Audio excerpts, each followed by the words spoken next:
I'm Jason Andrews. This is Paranormal Patio. Welcome to Hair Raising Horror Week.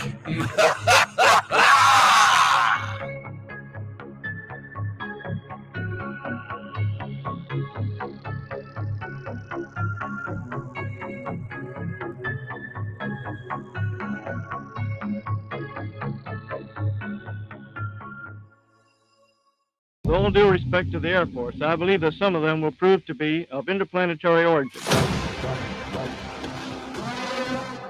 I walk into a building, there was a closed circuit camera showing a picture of an ET on the camera.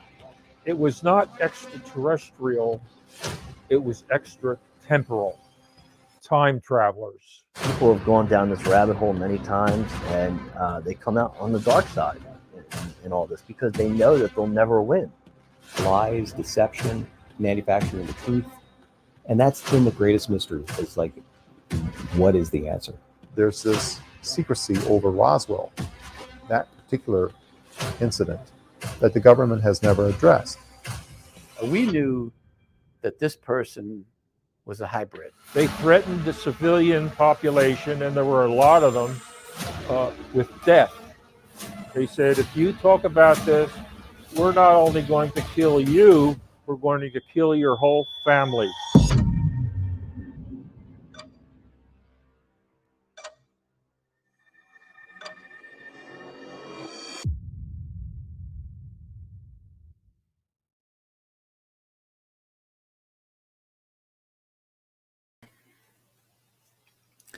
Welcome back to Paranormal Patio. It's Hair Raising Horror Week 3, the return of Hair Raising Horror Week. I am excited to be here tonight with this live stream, free for everyone.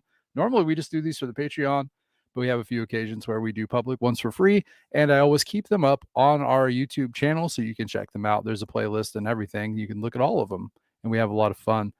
So, all that being said, man, it feels really good to be here for Hair Raising Horror Week because that means we're really close to the start of a new season. Season 4 will be coming before you know it. And I've already got some great guests lined up and some great conversations to be had. But before we get to all of that, and before we get to the rest of Hair Raising Horror Week, tonight, I have got Chris and Tyler from Dockside Media here to talk about their latest documentary. I'm going to bring these gentlemen in. They are fantastic to talk to. Love having them on the show in season 3, and now we're back right here for Hair Raising Horror Week. Gentlemen, how are you tonight? Living the dream. Excellent. Living the dream. Yep. And dude, stoked to be here and on a live show of yours because, like you said, this is a rarity for the non-patrons. So if you happen to find yourself lucky enough to catch this tonight, subscribe. Baby. Hey, whatever you're watching it on, sub immediately, like, and start engaging in the comment section because, Chris and I are here to have fun. If you just saw that trailer, we're really excited to talk about our documentary, In Plain Sight, the Intelligence Community and UFOs. Yes, I didn't put on this corduroy suit jacket for nothing. Okay, it's a nice jacket too, by the way. I was going to say something. I'm dressed like a slob. I didn't know it was live until 3 minutes ago. Oh, dude. And then 3 minutes wasn't enough time to change my shirt, I don't think. Luckily, I have there's a little pocket on my t-shirt, so I thought, like, wow. I thought exactly. That's pretty good there, Tyler. But we did not want to one-up the host that was gracious enough to have us on during Horror Week, baby. Hair-raising Horror Week, no less.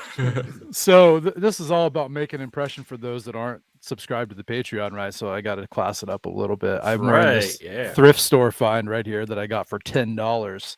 That's a nice find. I went to the thrift store today to find a jacket, and they had no jackets at all. Oh, bummer. You could have led with that instead of saying you didn't know it was live. That's true, too. No, it's all good. It's all good. I'm glad you guys are here. I've been so busy getting ready for Hair Raising Horror Week and working on my personal documentary that I didn't get a chance to watch this until yesterday. I've had the link for like a month probably. But I watched it yesterday. I took some notes. I have some questions I want to talk about. And first off, I've seen this documentary. I have seen the first one. You guys were here to talk about Conscious Contact.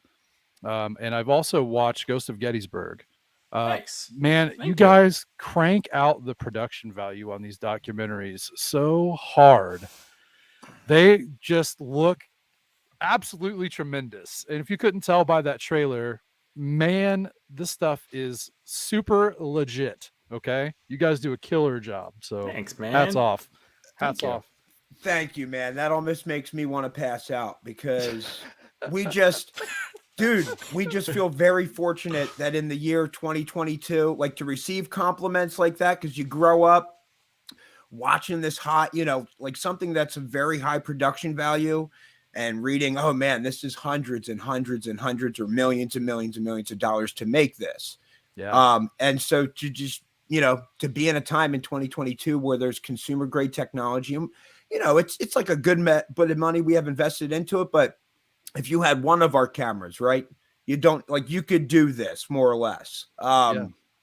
You know, we just like to use multiple and a gimbal and drone and remote pilots, like the extra stuff. But dude, anybody that sees this stuff, it's like, oh man, if you think you can go out and do this, I would encourage you too about something, you know, because it's possible. So thanks for really digging the production value. Yeah, 100%. It's so, yeah, I watched them in the order of Conscious Contact, and then I watched Ghost of Gettysburg, and now I've watched this one, and like they just keep getting better. I don't know what you guys are doing. Is it just the experience, you think, of doing it over and over and over so fast? What I find strange about your comment is you didn't watch The Secrets of the Sasquatch, yet you have a huge Sasquatch poster behind you. I haven't had time. You guys don't know the life I live, okay? I'm not judging. Yeah. No. Now, that one just started July 5th. Yeah, it's on the list. It's true. It just dropped that long ago, actually. Yeah. We were going to actually talk about it on a live stream back in the summer, and we didn't get around to it. And my life has been chaos since then. I know a little bit about that. Yeah, I hear you. Been traveling. I've been working on my documentary. I've been doing podcast stuff and work and kids and the whole 9 yards. Yep. You know, you guys know how it is. Yeah, for sure. I don't watch anything really, you know, so hey, I watch this for you people, okay? Is that not that is, dude, like I said, the compliments that you gave, and we've been going on a number of other podcasts, and it's just really, really humbling, you know, the people that are into this type of content, and a lot of them consume a lot of it, and for them to be like, wow, there's new information. I watched it twice, you know, like back to back with a bathroom break, and you know, then during the show, stuff comes up and it's like, oh man, I didn't, or I missed that too. So it's filled with great information. And just by these former, you know, retired CIA officer, John Ramirez, former Air Force Office of Special Investigations, counterintelligence officer, Richard Doty, Tom Carey, who's a Roswell expert and author, wrote 12 novels. The guy is just, you know, interviewed over 600 first and secondhand witnesses to Roswell. And we're talking, my man's doing this in the 90s where he doesn't have a computer and Google search. Like, dude, you're doing a ton of legwork, calling, going to libraries, right? Like, right. Then, going through those phone books, those old things, if you remember them, that were real thick. And it just had to be madness. So it was great. And then also MUFON field investigator Jesse Peak, who is also ex-Army National Guard. So he's familiar with like chain of command and reporting and stuff. And then lastly, Eric Mintel, who's an experiencer and a paranormal investigator as well.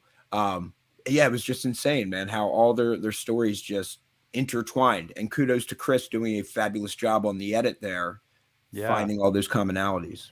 Yeah, actually, that was something I wanted to ask you guys. There was sort of the overarching thread of the Roswell incident. Was that part of what you set out to do, or is that something that just naturally happened? The way our going back to how we create a documentary, I guess is what I'll say. Tyler presents a topic. We go back and forth with a name. We decide on a name, and then we just start picking out people to interview who we think are, knowledgeable in that subject matter. And we usually don't have everyone picked out in mind. It just becomes this natural organic growth after we get the first or second interview in, it's like naturally who do we seek out next, or what does the universe provide us with next in some cases. So we don't have a specific narrative in mind besides like the very basic topic for the movie. So Roswell, I wasn't there for a lot of the interviews, so I didn't expect it to be so Roswell heavy either when I got the footage. I mean, it makes sense. It's one of the biggest, subjects of these that everybody is aware of. Everybody knows what the Roswell crash is and how the government covered it up and all that stuff. It's a huge story there. So it makes sense for this topic to start there, I guess, and how it influences so many other things going forward. Yeah. It's interesting because, like you said, Roswell is something that's really well known, but here lately it doesn't seem like it gets a lot of attention in the circles that I'm in. We don't often talk about Roswell when we're talking about UFOs.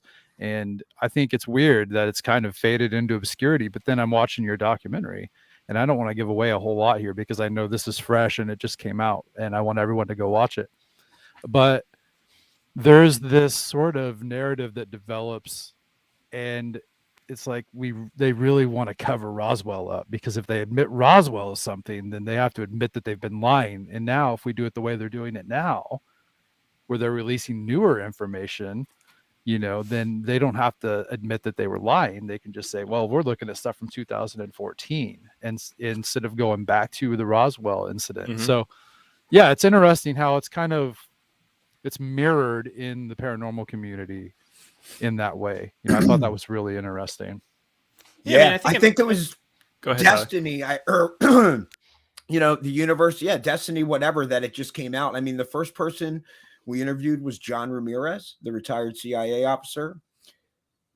Chris can attest, he had a long, lengthy interview, not all of it, right, makes the final cut. There's a lot on the floor. Oh, yeah. And so one of the things, he just had some interesting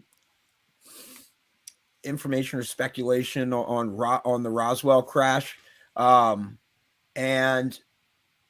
it's actually in one of the trailers that we had first cut, because usually, like, when I interview these people, I race home, dump the footage, cut just a little like teaser real quick of something like dope they said to just help keep building momentum. And so he had mentioned about, I think, speculating that perhaps there was like DNA found in the occupants of the Roswell crash that matched, some of the human genome sequence. So at any rate, but yeah, then from him, we went to Jesse Peak. We interviewed Jesse Peak, the MUFON field investigator, and then went to Tom Carey, who happened to be the Roswell expert. I mean, it just fell into that. But we didn't really have any intentions in the beginning to really include a lot of Roswell. And I know even afterwards, after all the footage was logged and Chris sat down to edit, I'm getting this like gut feeling. I'm like, Chris, like, I called him up. I just let him do his thing. Like, we trust each other. Like, Tyler, you're good at going and getting these interviews, and the people that we should get. And I trust he knows how to interweave these stories, And then he sends me cuts, and I, send back feedback, and I'm like, oh, dude, what? I know they said this, we should include. But usually I just don't even read it. I'm like, most of the time. And I go to, it's a second, third re-edit. I'm like, bro, can you please just change that? But no, he's actually, like, literally, I mean, 99% of it's done. Like, he is just a genius. But yeah, it was, so I don't know. It was just crazy how it unfolded and how it got a lot of, I had the gut feeling, sorry. And I'm like, Chris, bro, I'm not sure how far you are into this, but dude, I do not want this to lead with Roswell and be Roswell heavy. And he's like, dude, I got some news for you. It leads, it kind of, there's a good bit of Roswell in the beginning. I mean, it's only like 10 minutes or something, and it comes back, but it is an important event in history. Oh, yeah. And let me tell you something, bro.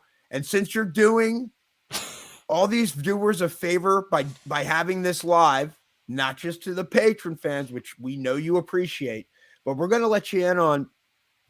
So I was on another podcast here the other day, and the host happens to be friends with John Ramirez, this retired CIA officer, because he's been kind of talking to different people, since November of 2021 when I spotted him.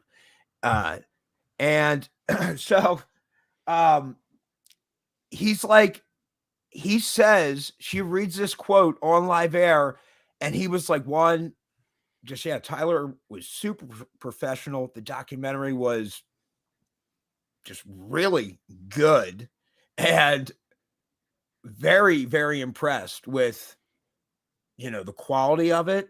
And he said, I was very pleased to see information in there that people like you had to be read into to know.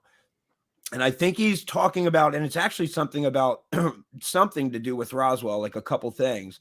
And I was just like, wow, that was crazy that he said that. Just confirming, right, some of what the other intelligence officers were saying, or experts. Yeah, absolutely. And I've said it a million times, like, yeah, these documentaries are just so well put together. Chris, you're a magician, sir, dude. Like, thank you, man. Thanks, appreciate that. I know now what it's like because I've been working on this one measly documentary for like 2 years, and I shot it all myself. I'm editing it all myself, and it has been a nightmare at times, and I've wanted to just walk away multiple times. I cannot imagine having someone like Tyler going out in the field, interviewing people, and just dumping data in my lap, and me having to make sense of it. So, like, kudos to you, man, because you do a killer job. Thanks, man. And the guests are really pretty good. You guys do a good job there too. I love it. I mean, their stories and their authenticity and their sincerity is what makes it a lot easier to edit. And honestly, I mean, In Plain Sight was probably the hardest one so far to edit, but all of them so far, there's always common threads through the interviews, through the interviewees and their stories. And that's what makes it easy to start building the narrative for these documentaries. It's like these points keep coming up, so there's something to them. And yeah, we have like our style and where we constantly are bouncing around between the different people and trying to kind of fill out these topics in a lot of ways. So it's been like this natural evolution from starting with Conscious Contact, and it feels like it was so long ago because we're releasing In Plain Sight now, but it's only been like a year, which is crazy. Yeah, so it's great. Yeah, and just from release dates, the first one dropped on April 19th, 2022. Yep. The second, April 26th. The third, July 5th. The fourth, here, October 18th. And so for the people listening that aren't maybe viewing or something and didn't read any chat or descriptions, In Plain Sight, the Intelligence Community and UFOs can be found on Amazon, Apple TV, iTunes, Google Play, PlayStation, Microsoft, and Vudu. So you can find it darn near anywhere. And if you happen to watch it and it really strikes a chord with you, please, please, please leave a review. We would love to hear your feedback, or even if it's just a star, that's dope, or 5 stars. That's dope. It really means a lot. Nice, good clarification there, Tyler. Yeah. I don't want to, be sending any of them negative vibes into the, oh, dude, this guy's cool with 1 stars. Oh, you got it, dude. People just spending money to give us 1 stars. There's haters out there. At least they're spending the money to do it, I guess, right? It's true. There's no such thing as bad publicity. And even if the stuff we're cranking out, if you don't like it, dude, leave the feedback. Like, we really read everything because we realize the world's like a big place, and we just are constantly trying to grow. And kudos, to Jason with saying that you guys just keep getting better, because that's what we're trying to do. And we think it's that like 10,000 hour rule, man. If you just do 10,000 hours of anything, like, you become a master. So with us just continually doing this, man, we get better with the camera work and better with the edits. And Chris, I mean, this one, right, was the first one that we didn't have any narration. True. Chris, nothing came to me out of the ether, right, like it did for all these other ones. So Chris gets done with the edit. There's nothing. We watched. You tried to shoehorn a little bit in, and I said no. Remember? There was like 12 seconds of space where you're like, I could put narration there. I'm like, we're not doing it. I know. But so we ultimately went with nothing. But it's cool that, it doesn't need it, right? There's no need for it. It didn't. No. It didn't. It didn't feel like it was lacking. I did notice, because the last time we spoke, you had mentioned you have these like unexplainable like flashes of creativity and these sparks of creativity for these narrations, and I was looking forward to seeing what they were going to be in this one, and then there weren't any. I noticed it, but I didn't feel like it was missing them. I didn't at all. Well, but that's cool that you said that, because that'll fire me up for like these next ones. I'll be like, dude, you know what, Jason with Paranormal Patio. I think though, Tyler, sparks of creativity. But, I think we pushed it a little far last time on Secrets of the Sasquatch with the narrator. I don't think so. With the narrator, I don't know. Whatever. We don't need to do that again. But no. I'll just Jason, you haven't seen it yet, but we hired a narrator that sounds like what's his name, Tyler? Morgan Freeman. Oh. Like a Morgan Freeman impersonator, because we were trying to figure out the voice style for like what do we want here, like a little country twang. So I had hired some guy and I was like, nah, that didn't fit. And we're like, what if it was like a Morgan Freeman? And then we found a dude who did a Morgan Freeman.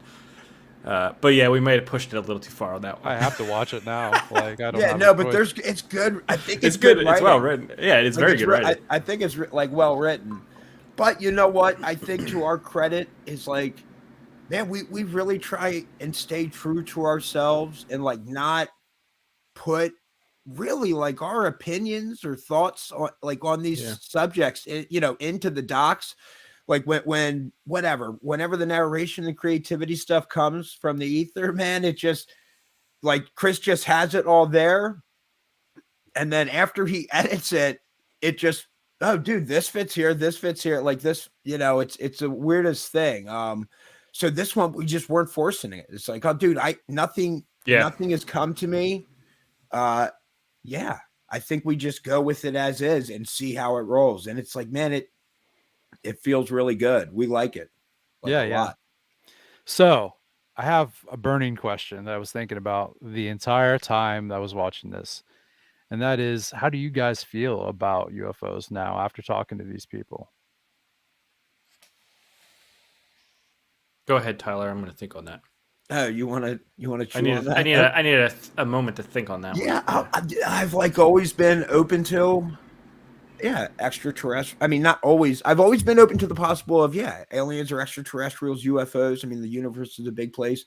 Certainly, the more that I interview these people, these genuine, like sincere people, because there's one thing like Chris and I aren't looking to do is just make stories for the sake of making stories.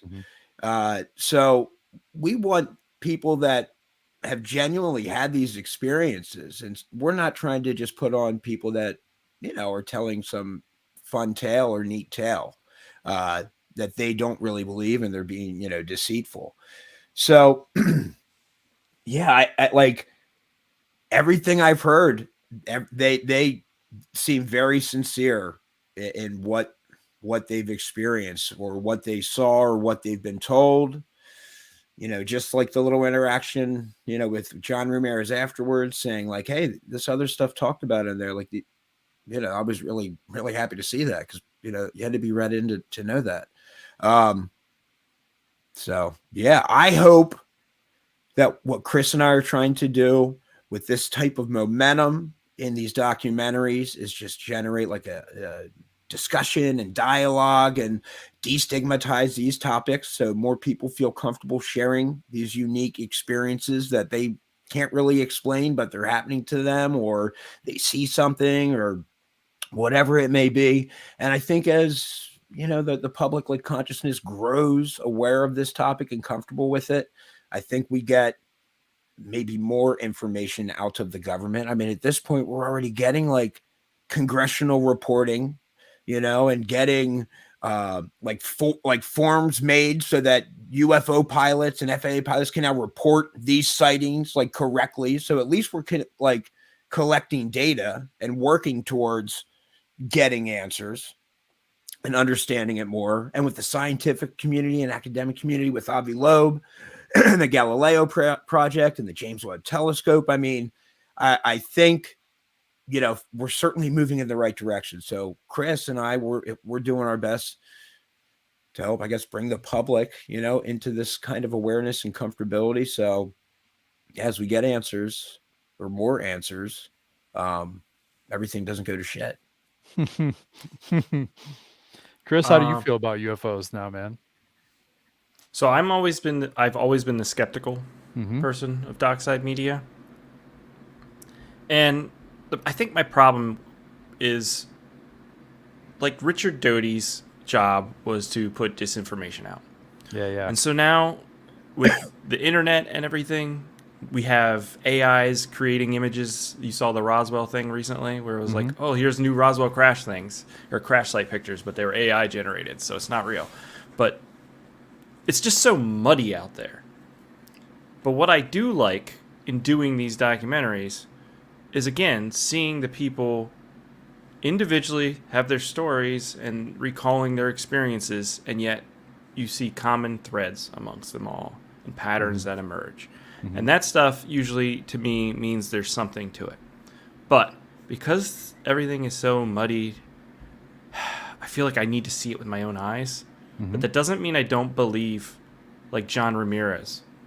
There's so much footage that got cut from the documentary where it was a lot of personal stuff he would talk about because he had these experiences when he was younger and throughout his life. And it's clear, seeing the man speak for an hour or two, how much of a personal, emotional connection he has to this. So I'm in some ways jealous of the experience he had, that he can be so positive because he's seen it. So I'm trying to keep more of an open mind about everything. And I guess the more and more people like him, where I can see, like, oh, there's very strong sincerity to everything he's saying, does push my opinion a little bit. Sure. I don't know if I answered the question. No, yeah, I feel think like so. Okay, all right, I tried. Yeah. Basically, you're a skeptic and you're jealous of people that have seen them. I get it. Yeah. Okay. All right, that's a much better way of saying it. TLDR. We have a question in the chat that I'm going to ask from my good friend Matthew Bird. Do Chris and Tyler feel that the true disclosure is coming from the government? And if so, when do they feel we may see it, / what will happen, or what will have to happen before we do? Well, okay, so I'll say this. I think the UAP task force, the report they put out in June of 2021 or whatever it was, basically said, hey, out of these 114 objects, only from 2014, like 113 we couldn't identify. They weren't foreign tech, they aren't our tech. So I feel like on some scale, that's almost disclosure there, because it's like, well, hey, if it's not foreign tech and it's not our tech, well, what does that leave? Extraterrestrial, right? I don't know. I feel like that's they just kind of put the ball in the public's court with that one. So I don't know. I think maybe we continue to get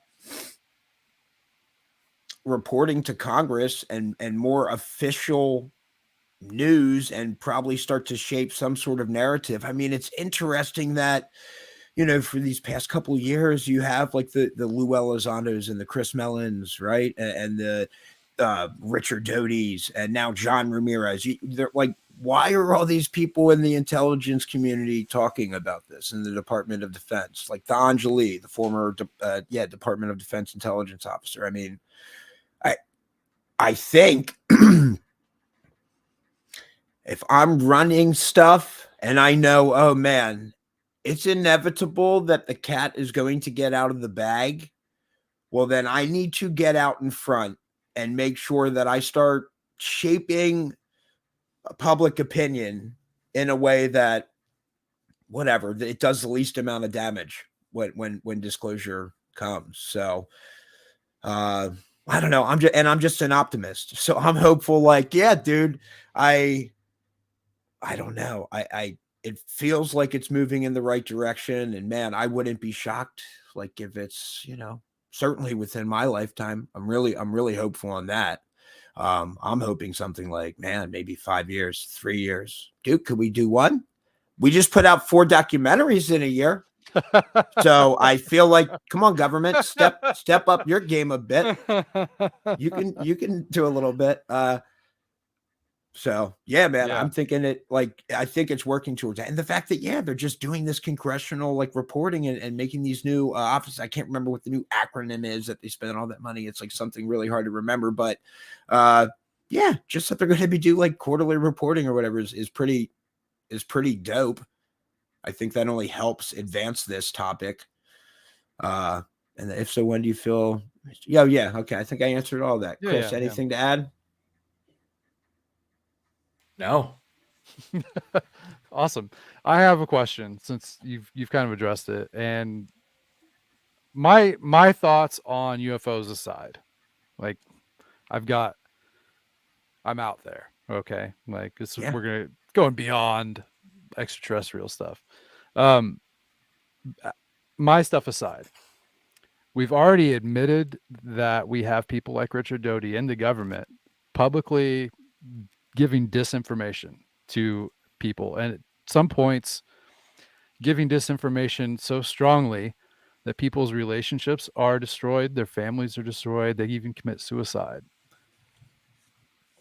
Do you trust the government, even though they have this new facade? Do you trust the government to tell us the story, to tell us the truth? I mean, I struggle with it. No. Oh, Chris. I mean, there's sociopaths and, there's just some nefarious characters like anywhere, right? Or just bad actors or bad apples, like even at different places of employment. I hope I'm not hanging myself here, or giving me enough rope to hang myself with. But from my experience interacting with Richard Doty, right, knowing some of the backstory of what you mentioned on stuff that he's done when working. But he's not talking just about Richard Doty. No, not just him specifically. No, right. But for him, it was like, now I wouldn't be surprised if he's trying to turn over a new leaf. Sure. Right. Maybe whatever, do his best to make up for some of the stuff he had to do when he was working counterintelligence. And I try to not really judge people. Like, dude, if I grow up, become a counterintelligence officer, I've got a family, they're telling me, like, dude, this is what, like, this is for national security. This is for the benefit of society. I know it feels wrong, but you have to do it. Like, I don't know what I would do. Right. And that, so, but for me, he seemed genuine, sincere, a little nervous before the interview, like very human, like there's cameras set up and lights and a mic on him. But like disarming. He's just non-aggressive. I don't know. It was just a unique experience where, I don't know. I guess he's like very affable, like likable, but not in like opposite of me, not like high energy extrovert. Like, I don't know. It's just, oh man. Yeah. He just seems, very disarming. Doesn't want anything, but could he just be highly trained? Possibly. But I didn't have any gut feelings. Sure. That he was there for nefarious or just, serve disinformation. Absolutely. But like you said, and like it's presented in the documentary, I believe it's Jesse Peak says something along the lines of, these are the best trained liars in the world that are running these departments. And who's to say that these people that are doing their jobs, which I get, I totally understand. And I don't personally have a problem with this disinfo stuff. And I can get into that later. But like, who's to say that those people aren't being fooled with from the next level up just the same as other people are? 100%. You know what I mean? So you can fault them in some instances, but overall, like, I don't think anybody would turn down like, a $300,000 a year job to go out and lie to people. Like, I think anybody would pretty much lower their moral compass. You're lying about something like UFOs. You're not lying. And at the same time, it's patriotic too. You're protecting secret government, projects. You're protecting military things. We got to get our hands dirty every once in a while. I mean, you said it there yourself, though. Like, politicians on both sides of the aisle are in a lot of ways controlled by lobbyists or made choices done to enrich themselves, right? Yeah. Because they're humans, and that's what we do. We're greedy.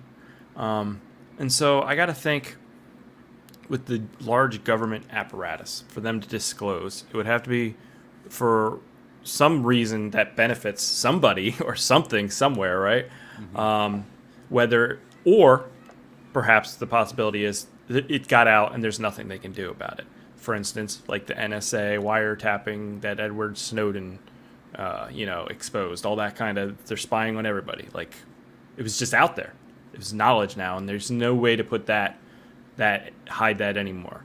But I don't know. I think with the UFOs and everything, we can go back to Roswell, and it's like, how many people were affected by that they would have to now?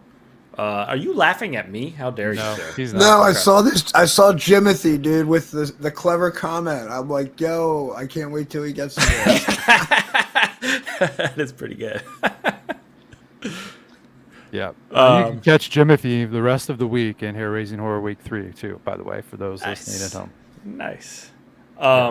So, yeah, my point was, like, Roswell, so long ago, how many people were lied to or exploited or whatever done to them in order to cover something up? Now, exposing and just saying, yeah, we've had these UFOs since Roswell, then all of a sudden puts all of this, I don't know what you want to say, responsibility or whatever. There's victims now, right? Yeah. that are exposed, and liability is there. So, like, it's a tightrope, right? They can't just admit to everything, because again, they would expose them to a lot of liability, I think. Oh yeah, absolutely. One of my favorite, like, this trickster element thing, right? Like, people giving out disinfo. One of my favorite trickster element stories comes from Alan Greenfield, who was one of the very early ufologists back in the day. He was part of the teenage UFO society movement that happened back in the 60s and 70s. He staying at a hotel with Gray Barker, another investigator and author, both of them very prolific. And they're staying at this hotel. It's overlooking this canal. And Gray Barker says to Alan Greenfield, I'm going to inside a UFO sighting tonight. And Alan's like, what does that even mean? And so Gray Barker gets on the phone. He calls the police and he says, I'm seeing these strange lights over this canal. I don't even remember where they were. I'm seeing these strange lights over this canal. You might want to send somebody to check it out. There was something like 15 calls to the police that night saying people are seeing lights over this canal. So there's something about this. We're going to get woo-woo here a little bit. There's something about this trickster element that it can incite real experiences with people. Now, was that aliens coming from, wherever? Probably not. I think there's a lot more going on to that. And I'm not saying that aliens don't come here. I think it's both. I think there's definitely extraterrestrial, and I think there's definitely a lot more way down the rabbit hole that's happening. I don't think all of these sightings are extraterrestrial. I think that's a little bit ridiculous, because there's, thousands and thousands and thousands of sightings that would be, crazy. We would have more tangible evidence at this point, I think, 100%. if it was all that. A bumper is going to fall off a car. Interdimensional, or what's more than that? If you want to hear some of the theories that hit me with I surround myself with, hit me with it. No, tune in Wednesday to Hair Raising Horror Week. The whole episode is about UFOs, man. All right. It's pretty wild. The first 15 minutes, you better buckle up, because Nathan Isaac and I have a conversation that exploded my mind, and I wasn't even going to have anything to say at all for the entire week outside of this. It was just going to be asking people the same exact questions, breaking their answers up into categories and episodes, and just playing what people had to say. But I couldn't. I'm too much of a conversationalist whenever we're talking about weird stuff. And Nathan and I had this mutual breakthrough moment, I think, for both of us. And I had to include it all because it was just too wild to pass up on. I even asked around a few people. I said, is this too much? Can I even lead with this? And two, can I put it in at all? Because it's so wild and so out there. I don't know if common UFO fans or whatever are going to get into it, or is this too much for people to wrap their heads around? Because I think we both made some connections that made a lot of sense to us both. So I don't want to spoil it right now. Everybody's got to tune in. Don't spoil it. Dude, hairs on the back of my neck.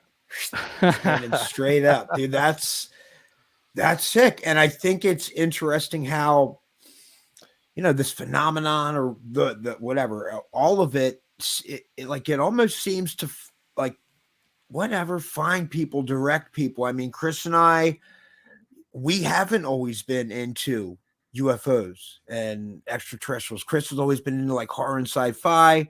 Me, I'm just curious about like everything, but I was just I wasn't somebody who was just always into this stuff. And it was just kind of like in the spring of 2021, started seeing about, there's going to be this like report coming up in the summer. And then Chris asked me, in like the beginning of August of 2021, hey, do you want to start doing paranormal documentaries? And so it's crazy. Here we are today, and all these awesome people I've met. So it's weird. It's like it found us, and nudged us in these directions. I we're love thankful it. for it. Yeah, I love it's it. cool, man. If anybody ever asks you if you want to start making paranormal documentaries, the answer is always a resounding yes. Yes, you do. Oh yeah, exactly. Why not? Especially, if you have someone like a very talented man in the chair, like Chris, like if you have someone doing that, like that work for you, and you just get to go out and ask questions of people, take them up on it, man. Take them up on it. Oh, absolutely. Absolutely. And bro, I mean, like just because this one that you're working on, is taking 2 years, and it feels like, man, should I finish? Like, one, finish it. Two, I wouldn't let this experience dictate like your next documentary experience. Like, bro, it doesn't need to be 2 years. I believe I get it. You could definitely crank them out. Me, like, I'm a decent editor, but sound is like all these different things. If I tried to make a poster, like even just the long edit, like I have like short twitch muscles, man. I can't go like Chris, just the amount of, man, I don't know, grit, determination, fortitude, like foresight. It just, it takes a lot of determination to sit there and grind those hours out and piece it together. And then, man, because like, if you mess up, oh man, you got to go back a bunch of steps. It's not easy. It can be very frustrating. And Chris, he doesn't let that stuff get to him, man. And he just keeps clicking forward. It's amazing. It's just amazing. Nothing behind the eyes here. It's just dead inside. I believe it. I believe it, dude. I've been there. I've been here at my computer at like 3:00 in the morning, just one eye on the screen and just clicking blindly, and then having to fix everything I screwed up because I've just been sitting here in a daze. But no, I want to talk more about this documentary. I don't want to give a lot away. So my notes are very short, and they are leaving a lot more to be discovered whenever you go to watch this, because I think you should. I want to talk about John Ramirez just a little bit. Like you had mentioned, retired CIA. One of the things that he said, which really got my ears perked up, was he mentioned the orbs over Russia coming from the Arctic Circle. Now, I'm a big fan of Hollow Earth stories. And, one of the big Hollow Earth thing is like the entrances, and that both the North and the South Pole are giant holes. And that's the entry and exit to the inner Earth. And I love those stories. So to have him just say that randomly was like, just like a little nudge to me. Like, there you go. That's for you. That's sweet. Yeah. So I love that. I found it interesting that he says that the CIA doesn't spy on the US. They spy on our enemies, which makes me wonder, like, who else is doing the spying? Because we know people are being spied on. But it was just a little note that I liked. We talked more about the orbs in Russia being attracted to the radar. Is there anything on that didn't make the cut that you could share about the radar being like an attractor to these things? I'm trying to think about the footage, but I don't think so, because he was relaying just like his career at that point. Yeah. And we didn't ask him to like that's a pointed question we probably would have had to ask him, unless, I mean, it didn't naturally come up. So sure. I think it was just what's so fascinating is like the happenstance of which his discovery happened, where he's spying on Russia and Russia's seeing something that they don't know what it is. Yeah, is really kind of interesting. Yeah, I absolutely dug that. Like that's something that you would dream of, like, you know, being a spy, coming across somebody else spying on something that they don't understand. Like, come on, get out of here. You know, that's makes me want to be a spy. I don't know. Just for those type of things. And that's sick. You had that nudge, that kind of synchronicity or whatever about that coming from the art. You're like, oh, dude, that felt like a little nudge. Only because, weirdly enough, not all, but most of these podcasts just have had different things that they pulled out of the doc that they just were like, wow, that man, I had this experience and I saw these 5 orbs. And the Eric Mintel talks about his experience, and she's like, wow, it was just whatever. It's interesting that you've fallen into this category of almost every other podcast host where something out of the doc was like, just randomly synced up with them personally. So that's what's up. Yeah. What else do I have on him? He made some interesting implications on DNA, which I think viewers should pay attention to. And the 50s and 60s UFOs that he claims were sighted were mostly project jets. And I always dismissed that because I wanted to believe, you know, I was Fox Mulder, like I want to believe. But thinking about it from the height that these things are flying, you wouldn't necessarily see like the front end of these things sticking out. It would be so small if you're looking up from the ground and you really just see the wings and the back end that's wide. And I never thought about it until he said it for some reason. And I had this like epiphany, like, maybe he's right. That probably is what that was. Yeah. And the technology. Well, because he said they were silver, right? Yeah. They were black. Yeah. And that was the reason. Yeah. So if you're just seeing this sun reflecting off this, you know, it's just a bright object at that point. It's illuminated probably at that height and speed. You're like, what? So it was interesting. Yeah. To get that. I agree. Yeah. And it was neat. All this stuff just came out in their personal stories. It really just did. Yeah. John Ramirez was one of the highlights for me, actually. Like, I'd never heard of this guy before, never come across his name. And maybe that's because I haven't dug deep enough, or maybe I'm just living under a rock or something. But I like whenever someone I've never heard of before has something that really tickles my fancy. And as soon as he started talking about the orbs coming from the Arctic Circle, I was in the palm of his hand anyway. Like he could have sold me on anything that, you know, that's just how weird I am. So that's, you know, we've talked about Richard Doty a little bit, and I'll talk about him after the break a little bit more. Tom Carey, the Roswell expert and author, I am familiar with Mr. Carey. I love his take on the UAP task force in this doc. It's kind of how I feel a little bit, and I don't want to give anything away. Just like keep notes of, like, have this pulled up on your phone while you're watching the doc on the TV, and they just, you know, oh yep, you're right. That is an interesting take. Let's see. He mentions that the aliens from the Roswell crash are kept at the Dugway Proving Ground in Ogden, Utah. This was something I wrote down because one of my best friends, who's actually having a birthday party right now, Adam Towla, is in Utah, and he's not far away from the Dugway Proving Ground, and he has all these alien experiences and stuff in his life, and I thought that was neat, so I wrote that down too. Let's send him over. Let's send him over. Yeah. Synchronicity. Yeah, absolutely. And I write things like that down. He talked about time compression too, and temporal things, and I thought that was a really interesting take too, because I think that's definitely something that happens. I thought that was really interesting too. Actually, I think me and Tyler had a discussion about that, because it was like when he said that, I was like, that really tweaked my interest. Yeah, it sounds like woo, but it's more nuts and bolts, I think.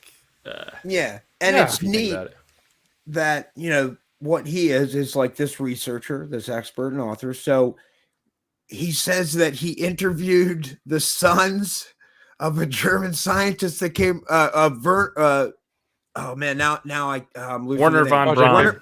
Werner von Yeah, Braun. Werner von Braun, the sons of Werner von Braun that came over in Operation Paperclip.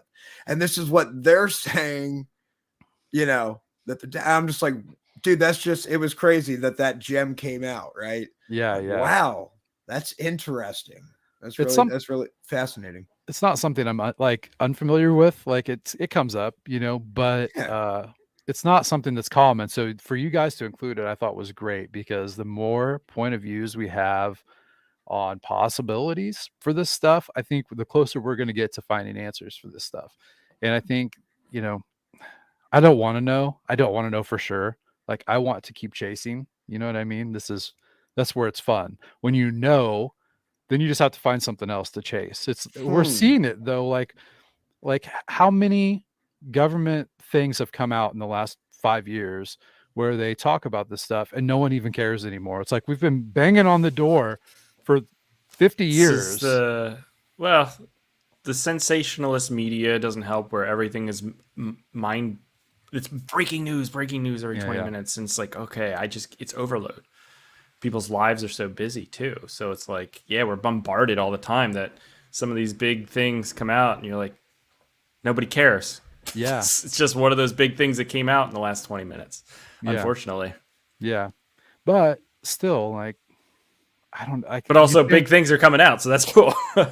See, I don't concern myself too much with like politics and quote unquote news, because of, like you said, it's so sensationalized and they have to have 24/7 news coverage.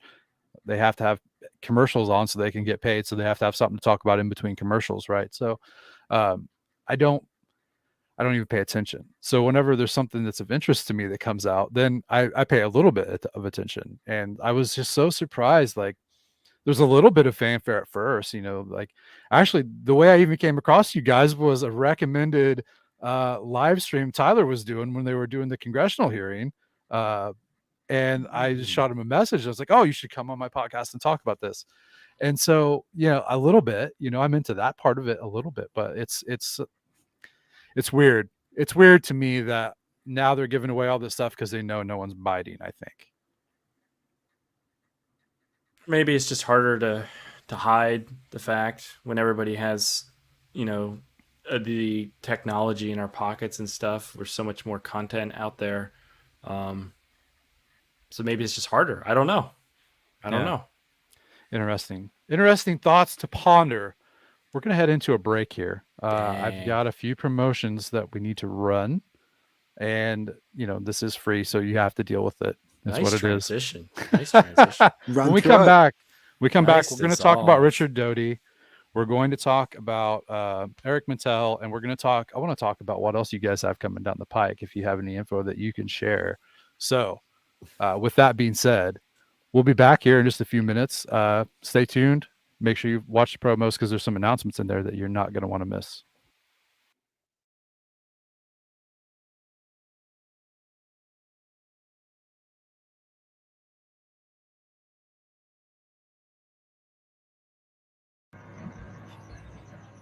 Oh my God. That's the biggest cock I've ever seen. We must be at Knott's Berry Farm.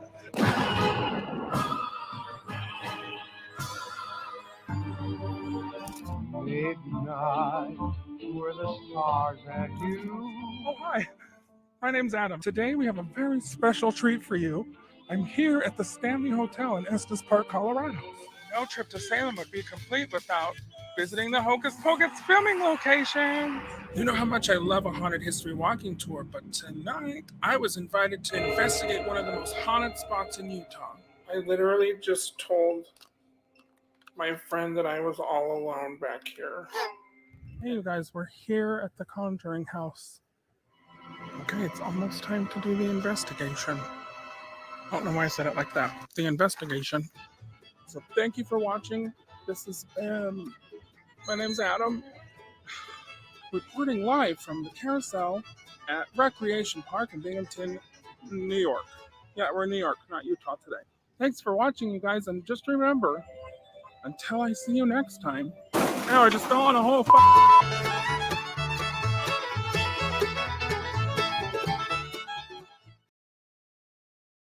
So we have to go back to like 2001.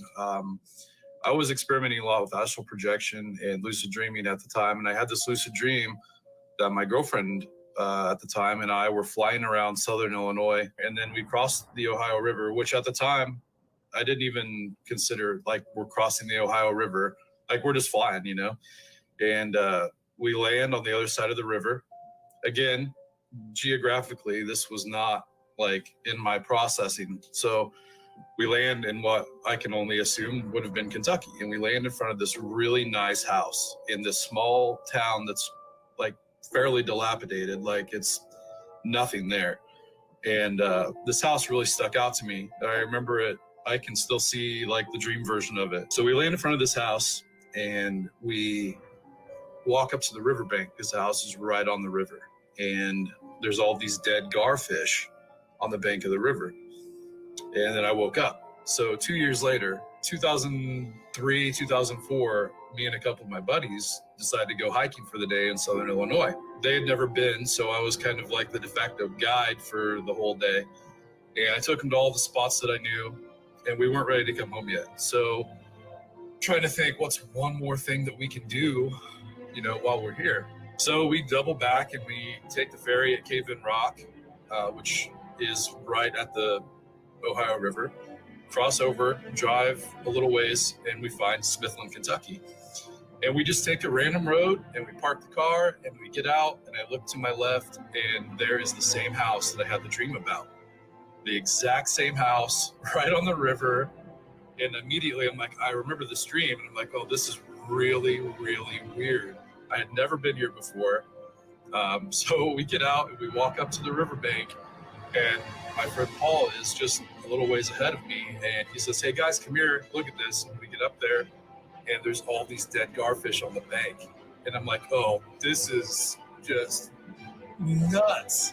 I had never had anything like this happen before, ever. I started watching Hellier. I watched the whole thing, and they're talking about the book Ed Dorpa. I thought it was interesting. You know, the illustrations are awesome, and they use a lot of them in Hellier Season 2. I decided I'm going to start reading this book, and I found it online. It was, you know, it was like a chapter or two in, and there's a map, and it's like all these like areas, you know, around where the I Am the Man goes in Kentucky on his way to the cave. And number two on this map is Smithland, Kentucky. And I thought, oh, Jesus, like I am flooded with all this, like, you know, wow, this is crazy, absolutely nuts. So I'm listening to Pennyroyal the second time through. I didn't notice it the first time. The last episode you mentioned, Alistair Crowley visited his family in Livingston, Kentucky, or Livingston County, Kentucky. And then I was like, what the hell? Like, Livingston County is Smithland. I mean, there's a couple of other little, like, villages or hamlets or whatever, but there's nothing there. There's no major point of interest, really, like, from a mundane physical life standpoint, anyhow. I'm going to be talking to Nathan and Darian for my show. I'm going to ask them about it. I mean, that's the thing I didn't connect with, you know, like when we were talking about it. You said Smithland. You know, all I knew was Livingston, you know, County, Kentucky, right? But I didn't know Smithland was in Livingston. Yeah. So you pulled me into it, and like, holy shit. And then you and I started pulling up the maps and everything, and there isn't anything in that community except for Smithland. And really, there's only a few buildings. Like, yeah. If you came to Livingston County in 1904, any of the years that he could have been that Alistair Crowley could visit his family, that's it. He would have had to go to Smithland. And the only thing that was there... Yeah, that's something else I didn't even point out is, like, there's the house in Smithland that I had the dream about that I found in real life by happenstance. And there's another building just to the south of that. And then on the south side of that building, on the opposite corner of the house, is an old Freemasons Hall. And it was also used for a bunch of other stuff. Like in the Civil War, they used it for supplies and stuff for the Union Army, because you have the Ohio River just to the north and just to the east. The Cumberland River starts right off of the Ohio River at Smithland. So it was pivotal to move supplies, back and forth and all kinds of other stuff. So it was definitely important during that time. Then it became a church, and then it would eventually, it's just an empty historical building now. I mean, it's protected. It's not going to be torn down or anything. But and so that's an interesting thing too, because for Crowley at that time, he was traveling around the U.S.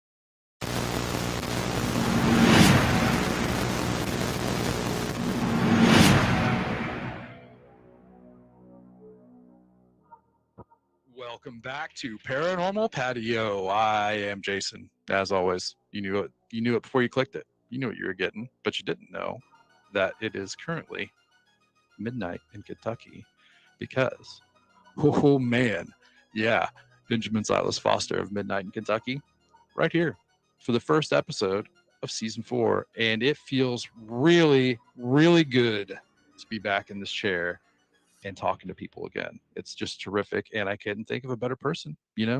Why not bring Ben on?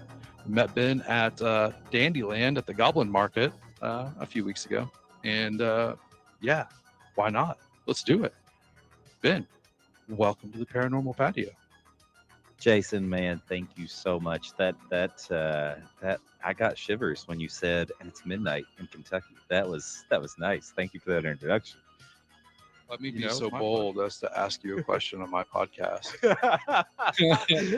Let me sidestep your question. All right.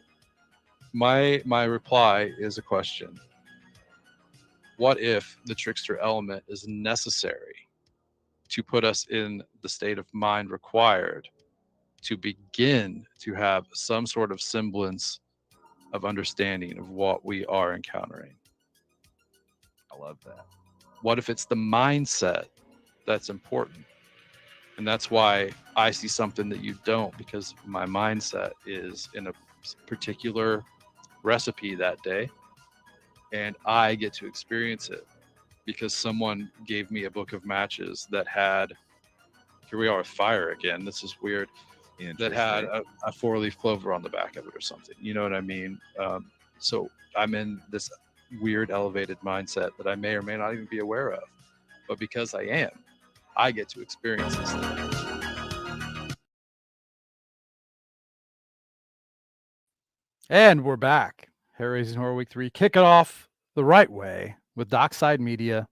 Chris and Tyler are here. We're talking about their latest documentary venture, and I really recommend it highly. I think everyone needs to go watch it. You can go watch it right now because it's available where, Tyler? In plain sight. The Intelligence Community and UFOs is available on Amazon, Apple TV, iTunes, Google Play, PlayStation, Microsoft, and Vudu. And guess what? If you're not subscribed to Paranormal Patio's Patreon and getting exclusive content that will blow your mind, I don't know what you're doing with your life. I really don't. Dude, you don't need to sell these people. They love me. They love me. No, they don't. They don't love me at all. Some of them might. They're weirdos out there. So I had a clip there from the season 4 premiere episode where I spoke with someone who's become a good friend to me, Benjamin Silas Foster. And we got onto a particular topic where it came up. What if the trickster element is necessary? And we kind of alluded to this earlier. We were talking about the disinformation that comes from, different government agencies that have alphabets for names. So getting back to the documentary, I want to talk a little bit about Richard Doty, because, he admits, yeah, I lied to people. I told them this, and, here we are. You seem to think that you feel like he's turned a new leaf and he's trying to explain what he did and why he did it. And I don't disagree. For a long time, he was the only one who was coming out and saying that the government was doing this type of stuff, and I don't know. Ben and I had to talk about Richard Doty specifically, actually, in that conversation. I don't know how much of that will make the cut, but Richard Doty had a few things that I wrote down, a few notes that I thought were interesting. 2 UFOs at Roswell, which is corroborated across, multiple different things, but 1 ET held in captivity for about 4 years. This is something that I didn't know, wasn't aware of. Second sight was found 2 years later. Of course, anybody that was in that craft when it crashed was, gone at that point, dead. Let's see.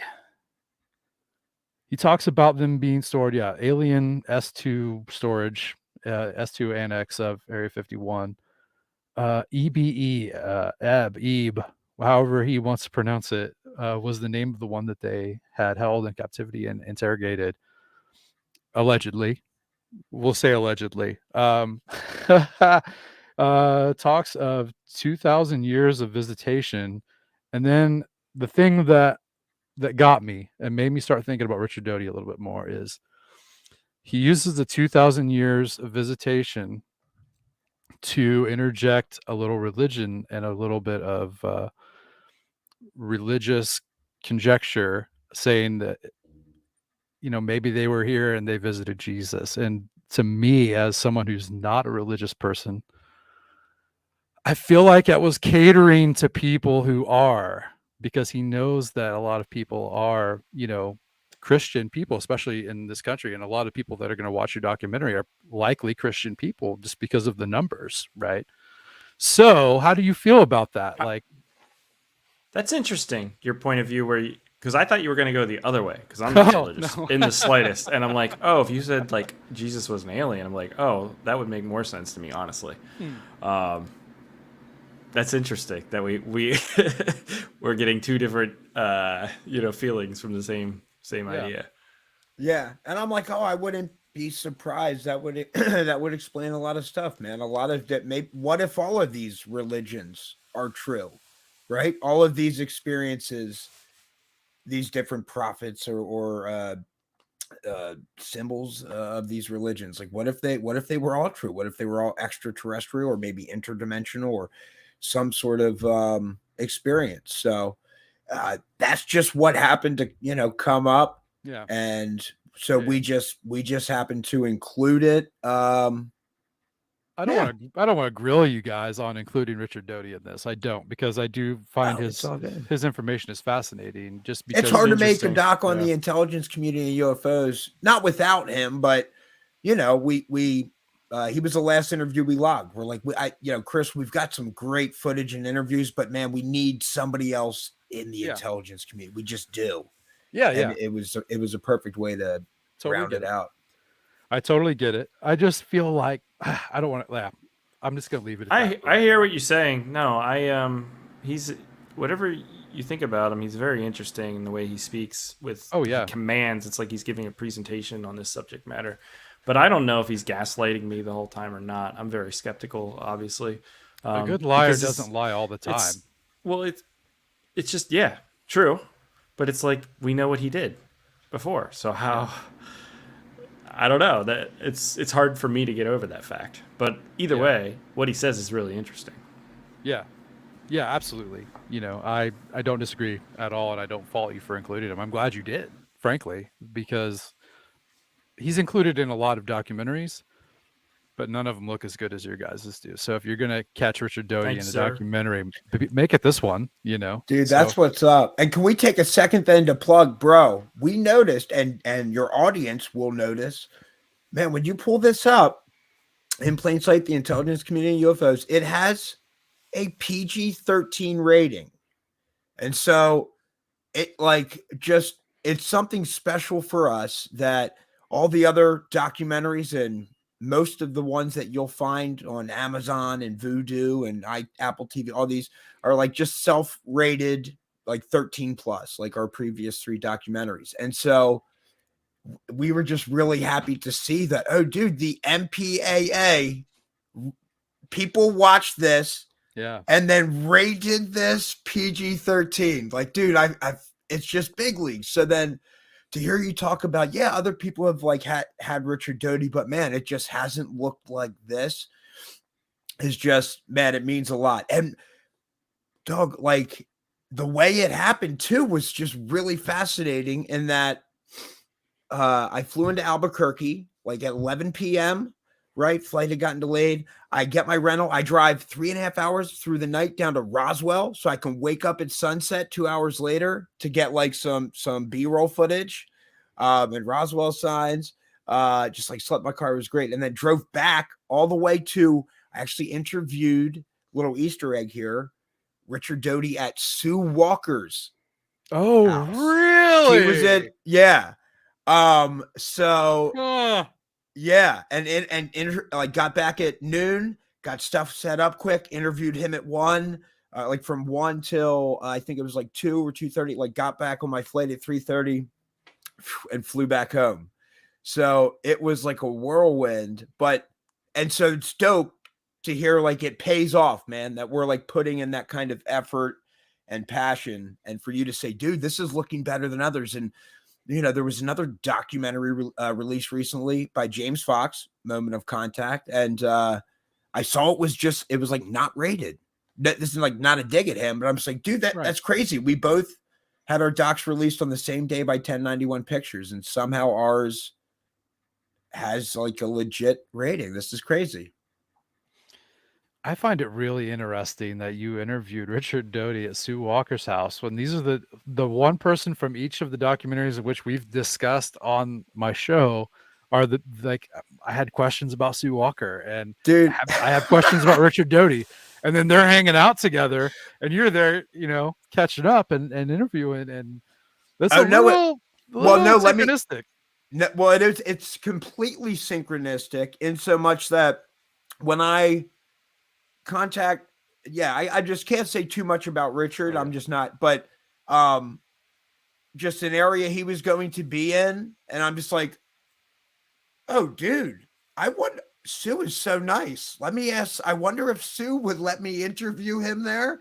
And I asked Sue an honor, and dude, she is that sweet and genuine, and she just like, yeah, certainly come on over. And she had not known him, she had never talked to him.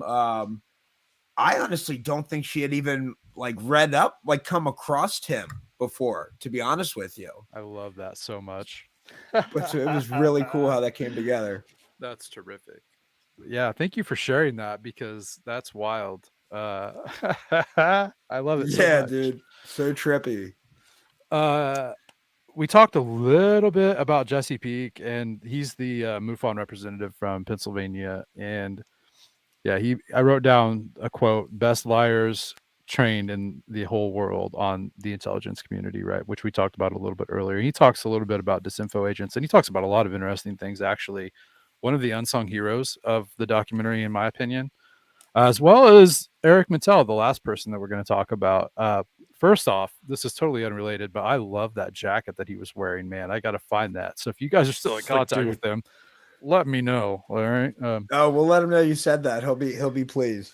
Yeah, no, I love that jacket. It may not be as good as this corduroy jacket that I'm rocking tonight, but I would rock that jacket too. Close second.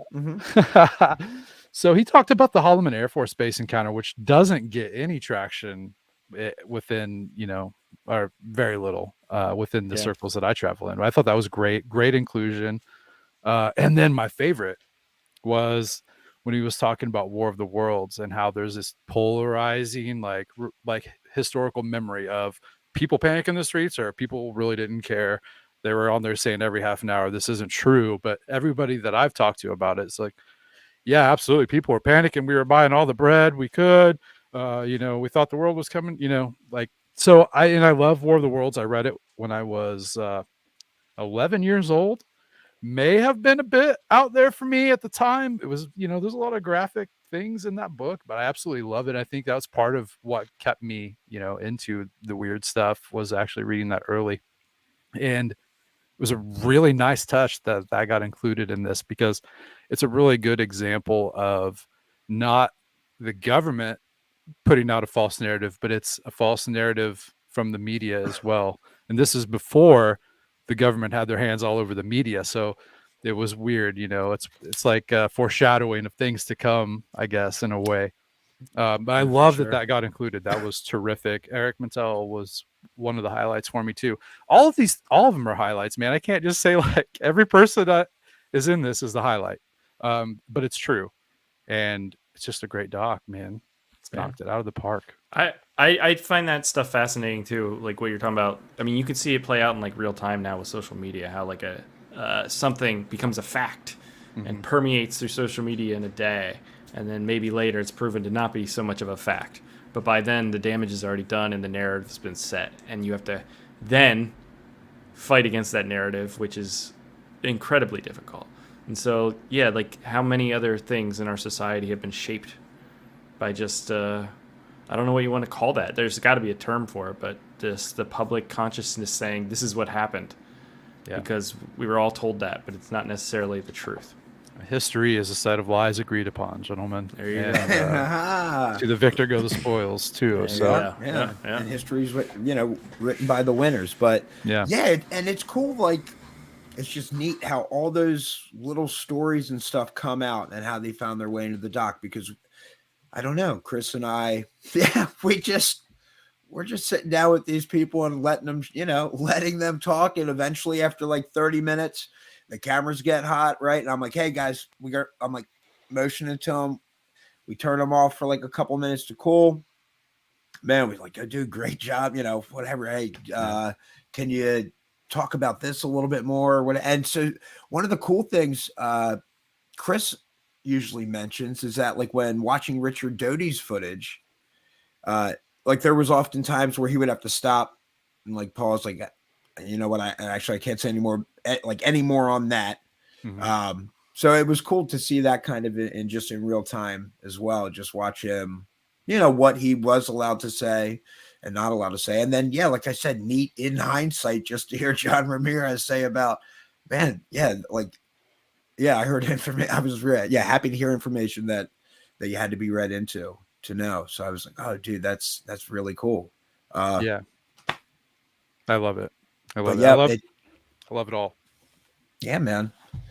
So I would like to know if you can share anything about the future projects that you guys might be working on. Are you taking a break, or is this all just under the cuff here? Or? No, well, we started shooting Ghosts in the Graveyard, Pure Pandemonium. And we laid down a few interviews for that, or at least one. Pretty strong interview. But we keep setting a date to do the camp out with the paranormal investigator and crew. And the first time I got deathly ill, as Tyler says. I don't think I was that close to death, but I don't know. I've never. Dog, really know how positive and optimistic I am. I'm like, Chris, come on, baby. I know it's 2 days and you're puking your guts out, but you don't know. You might be good. And I tried walking it off. But cancel it. I'm done. I'm done. I'm done. I'm dead. This is it. This is the end. I'm saying deathly ill and all the. That's fair. Things. I'll go along with it. I was deathly ill, so we had to cancel the first scheduled camp out. So last weekend was our second scheduled camp out. This time we made it to the campgrounds, or the cemetery, I guess, with our paranormal investigator. Well, there's we set up. Don't be putting out false information. People say we technically set up a campsite. All right, why don't you just tell it? No, I'm not trying to boys, you, bro. Now. Go ahead. But the setup for Ghosts in the Graveyard Pure Pandemonium is that it's in the abandoned ghost town of Pandemonium, Pennsylvania, which, for those who don't know, is Latin. Pandemonium is Latin for abode of demons, right? So that's pretty sick.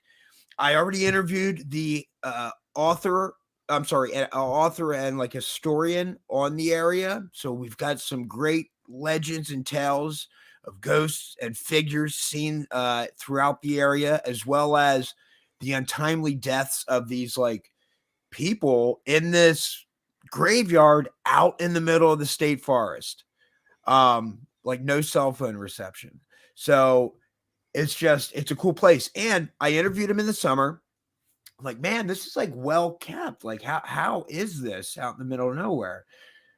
He's like, I don't know. He's like the and the undergrowth is, I was like, was the undergrowth like ever changed? He's like, nah, it's always like around the same height. Sure enough, we come back. Like I interviewed him in July. Here we are in October. Dude, like the grass, like it was all still the same height. all around. And there was like fresh roses planted at stuck in front of multiple cemeteries. I'm like, dude, this is going to look sick. We've got atmosphere, aerosol in a can to make some sick, spooky shots. We've got the medium there, and who's also the paranormal investigator with all this paranormal like investigative equipment. I'm like, oh, dude, we're in business. We're waiting for like a couple hours till the lighting's getting good, like 2 hours before sunset. We're like, cool, camera's all set up. We're gonna mic her up. She gets a call. She gets a voicemail somehow come through in the middle of nowhere with no cell reception that her brother and sister-in-law are having a baby and that she has to go. Oh, she could stay for a couple hours, and even maybe stay till 8. But I'm just like, oh man, there's just a number of people coming after work. And we're just like, again, we're trying to make good documentaries. It's not going to be our expert and leads leaving, like the lead paranormal. So we just can't do this. So we had to scrap it. It's haunted, it's cursed. It's a cursed production. But I think the third time's a charm. So we are going to reschedule again. We're going to go because, like I said, the setup, I mean, dude, it was nasty. And then I had to drive real quick, 20 minutes to get cell phone reception to contact all these other people to say, guys, stop, don't come. And then we went back, Chris and I, we chilled a little bit with another buddy named Austin. And then we're going to do it. We're going to get to it. Chris, tell them what your gut feeling is. What have you been trying and you successfully finally hooked me on? What do you want to shoot? What's that documentary? Paranormal. So I thought it would be fun to shoot a Christmas-themed ghost documentary. Tyler said no. Then we went on a bunch of podcasts, and I kept saying it, and people said it sounded cool, so then he gave in. But essentially, the reason it came up is because in Bethlehem, PA, there's a hotel there, like an old hotel, I know, that supposedly is haunted by a spirit during the Christmas season, and a few other locations in the town.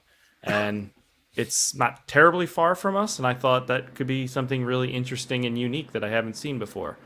Maybe we won't find enough content, but it's something I want to try. I think there's something fun to it. Not too many Christmas-themed ghost documentaries. I don't. No, think not there, at all. So definitely sounds unique, like something man. interesting. Yeah.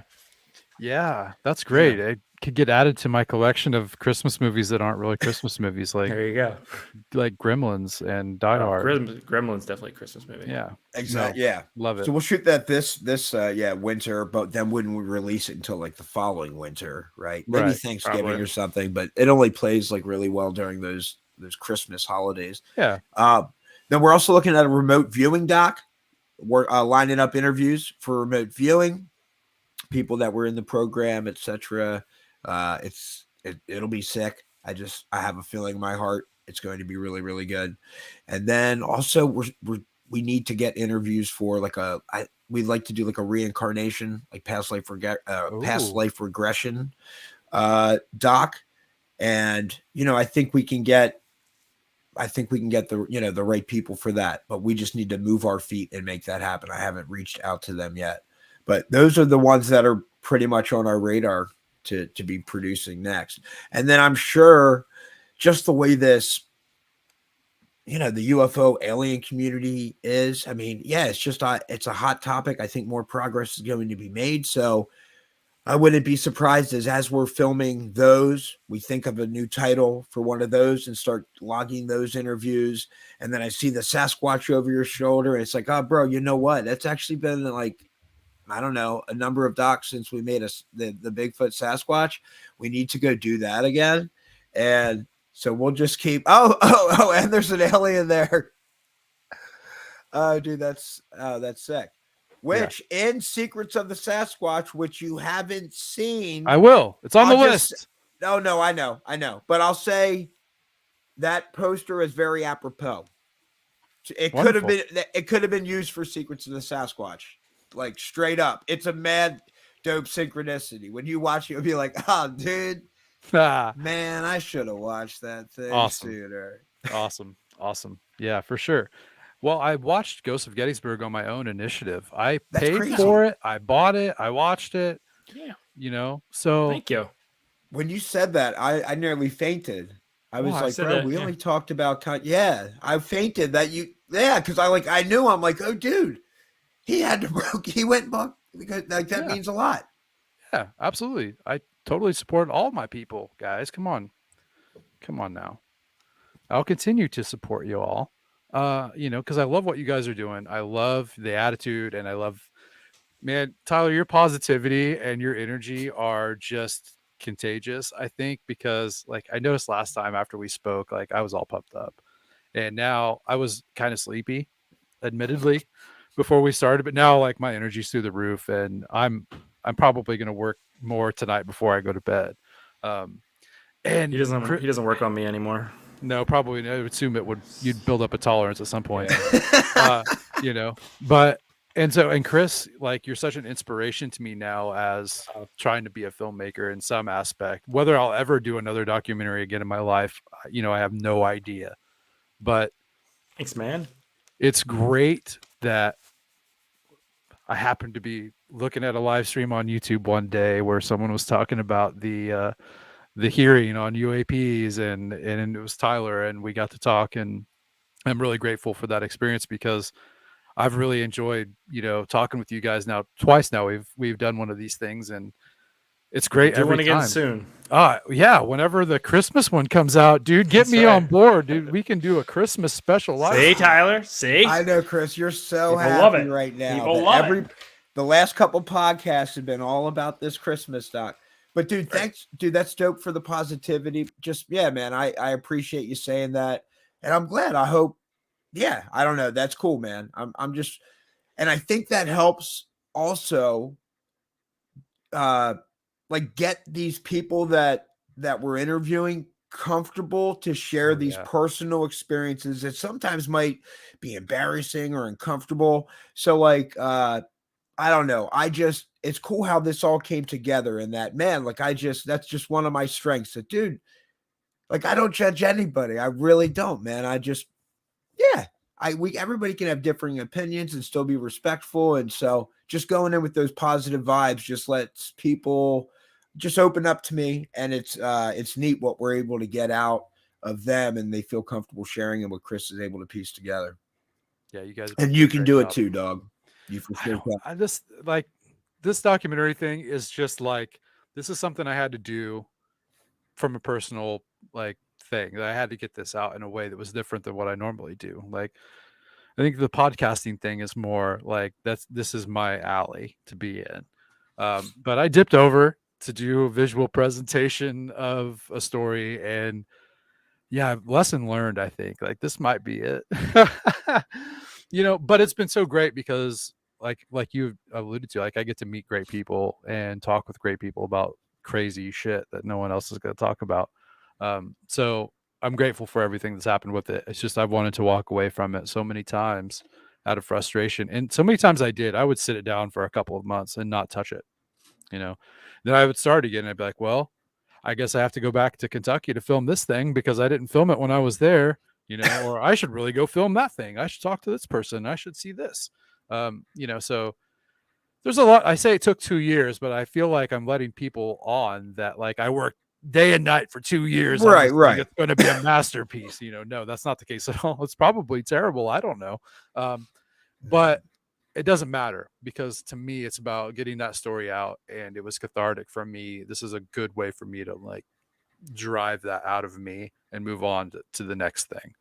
And so hats off to you guys though, for real. I say it every time. You guys do a great job, and I'm not envious of it. But I'm glad. But dude, you know what? That experience, I bet you're a much more well-rounded individual. When you watch a movie or a document or something that you don't particularly like, you're like, you know what, dude, hats off to them. They saw that through. Oh, yeah. I know it takes that stuff doesn't just materialize out of nowhere. So I know when I started my filmmaking journey, it just made me much more just much more appreciative. Oh, dude, even if I don't that's not my cup of tea. Dude, I appreciate that you took the time and effort to make that. And the world's a big enough place that it will resonate with somebody else. Like somebody else will enjoy that. As crappy as you think it is, like, or like if you think something of, like, oh, or nobody else will like it. Like, dude, the world's a massive, massive place. Sure. You'd be surprised. It would, a number of people would change their life probably. Sure. Yeah, I hope so. I mean, if it touches one person in a special way, that sounds really creepy, but you know what I'm saying? Like one person is worth it. Sorry. That was funny. No, I know. I didn't mean to say it until I said it. Yeah, that should be your tagline in your movie. No. That'll generate sales. There you go. No, not the kind of sales I want. You know what I mean? I see the good in a lot of people, but someone who came up to me and said that, I'd be like, you're kind of a creep. Yeah. No. So anyway, guys, thank you so much again for coming on and chatting tonight. And this will be left up for people to watch, eternally until the end of the internet. Take a little time, share whatever you feel like you need to share, where people can find you again, in case people are watching now that came in a little bit later, all that good stuff. And have at it. Take as much time as you need. Go ahead, Tyler. I wait for him to say it, and then I go. All right, so we've got Chris Ruppert and Tyler Transue with Dockside Media. That's right, the dopest documentary production company this side of the Milky Way. Dig it, dug it, dag, nabbit, let's go. Check it. We just dropped in plain sight the Intelligence Community and UFOs, which you can find on Amazon, Apple TV, iTunes, Google Play, PlayStation, Microsoft, and Voodoo. Yo, if you love it and it reaches, just personally touches you, please leave a review. We read them all.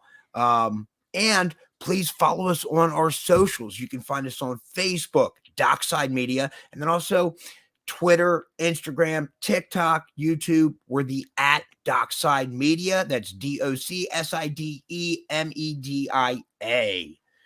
And again, Chris and Tyler with Dockside Media, baby, we'll just keep cranking out docs as long as Paranormal Patio will keep having us on. That's right. And we've got Horror Fest. Yep, hair-raising Horror Fest going all week until, what's the end date there?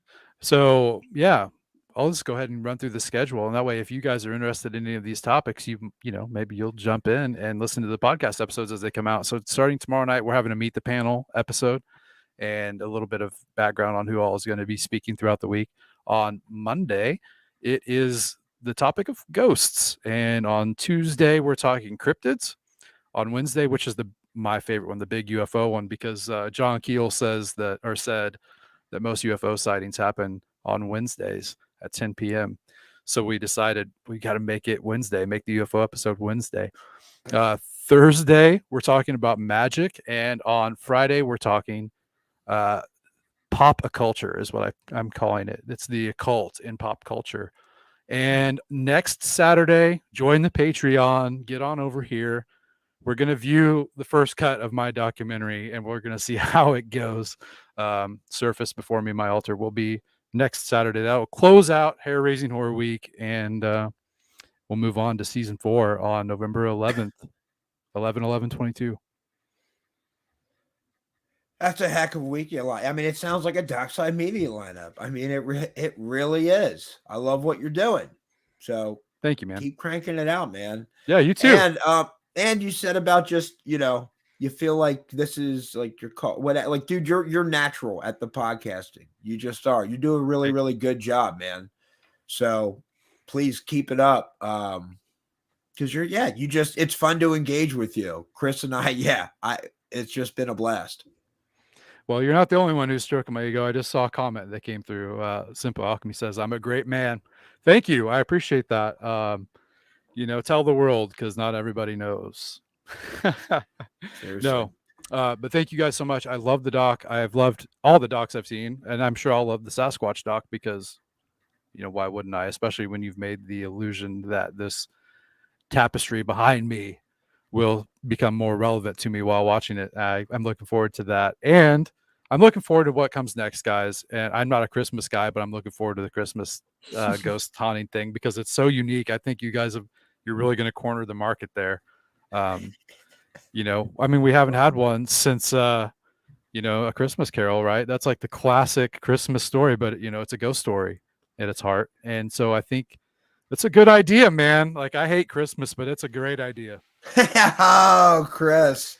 And this entire soundtrack is just going to be Mariah Carey, All I Want for Christmas Is You, just over and over for the next hour and a half. Guaranteed to induce nightmares, man. Exactly. For sure. All right, guys. Yeah, thanks again so much for being here.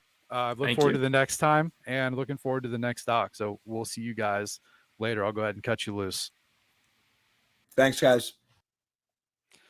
All right, guys. That is the start of Hair Raising Horror Week 3, the return of Hair Raising Horror Week. And I just love Dockside Media. They do some great work. You should definitely go check them out.